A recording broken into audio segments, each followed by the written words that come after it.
Grand Rising all. I got these kisses on my face. This is a filter, right? And these are kisses. Okay, so I'm going to think of these more like angel kisses, right?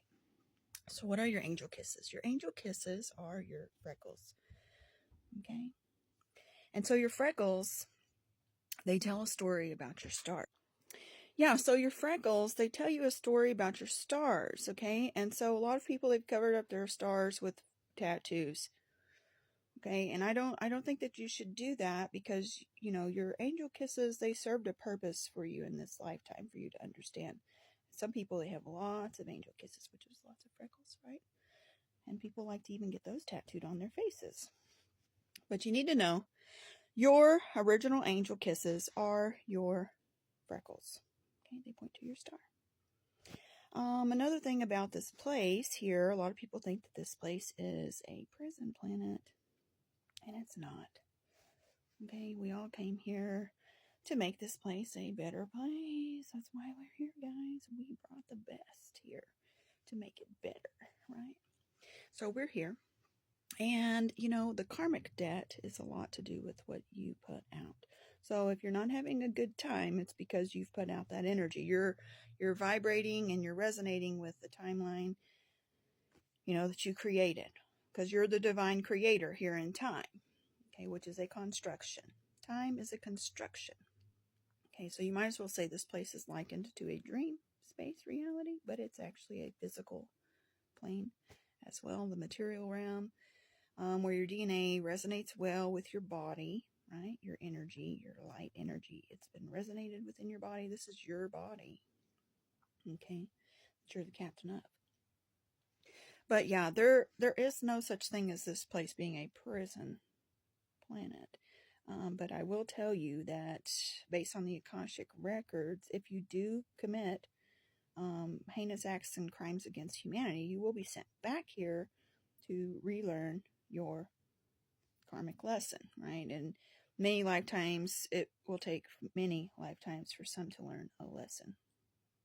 Okay, but that's a part of what we do here, because the energy that you have in your body, you need to understand, it resonates within the planet. It stays and is stored within the planet, okay? Because the planet is taking the energy from our bodies and utilizing it for its own benefit. That's another reason why we came here from white space into dark space, so our DNA could resonate on this frequency plane and we could really get our information to be solidified into the matrix by means of the earth.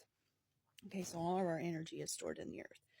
A lot of people who know how to activate their Merkaba star, which is your inner spaceship, okay, which, you know, you could call it a spaceship. I'm kind of not into the ship thing, but you need to understand it could also be an airport, right? You need to think about that. These are airports on our bodies.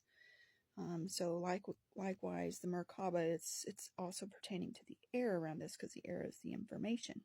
Okay, it's how light travels through the air, and the waves travel through the air. Your Merkaba star helps you to have a stronger energy field around your body. Okay, so people can literally feel you when you have your Merkaba star activated. Okay, and so your Merkaba star, I do a lot of my ceremony at nighttime to go and to connect deep to the planet's core, right? And then I pierce through that, and then I go into white space, and I see as far as I can go, which I can go very far. I can go all the way to the Pleiades, and I can return. Okay, and you get used to doing that over time. You don't need to practice as much. You can just do it mentally in your mind, and that's the teleportation right there, is the mind. The mind is the power. Okay, so all the power is in your processing unit. Okay, your mind is like a computer. It is a portal. Okay, and you can access the portal gates through the Stargate, which, keep in mind, you're a star and you have all the gates within you, which you have to align and activate your Merkaba. Okay, so I thought I'd just leave that little bit there, especially if you're wanting to know like what kind of star seed you are. A lot of people don't know how they come up with that information. Once again, it's coming to the birth chart. Okay, they're getting all this information about your stars from the birth chart. And there's multiple ways to read the birth chart. So if you're interested in knowing good sources to go and learn how to read your birth chart, one of the persons I really like their work because they do a collaboration with multiple astrologers. Okay, and I agree with his work, especially when it comes to the Hellenistic time period of astrology. You need to understand the Hellenistic time period. Those people were very advanced when it came to the tithings of the law, basically, and the bindings related to the astrology. Okay, they also knew how the dice connected to the wheel.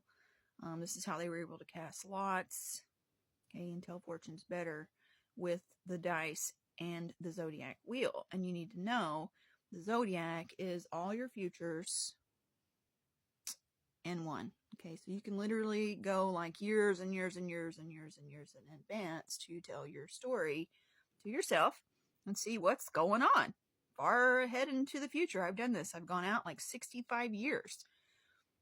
Okay, and I know how to read the wheel. I know about the waves, and I know how the waves come in and how they come out.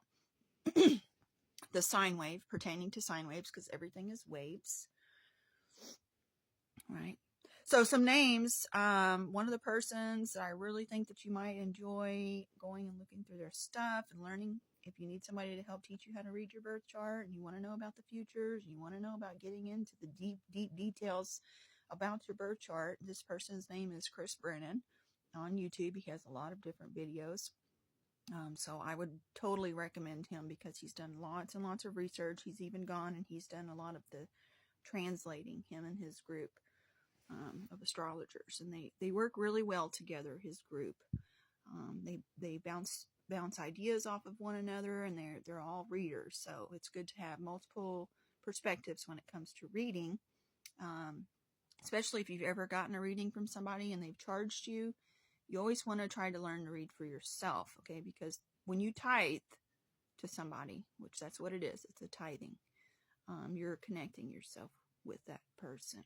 Okay, so if somebody told you your fortune pertaining to your zodiac and you paid them, you essentially agreed to everything they said. So they've called all that over your life. And it could be something that wasn't accurate in your chart, but you literally accepted it when you paid for it. Okay, so you need to learn how to read your own chart. Just like we know how to read books and everything by ourselves, you should know how to read your futures and everything by yourself. Go teach yourself how to read these things. Okay, so I just gave you a really good source. And yeah, so when it comes to all of your lifetimes stacked up, they all stack up to create a grand image. Okay, and this grand image is the final work that is you. And it may take several lifetimes, like I've talked about before, to complete your work here. Okay, so why waste the time, right? Why wait to accomplish all that you need to accomplish? Okay, so one of the main tasks that we have here is destroying the fear. Okay, because the fear is what holds people back.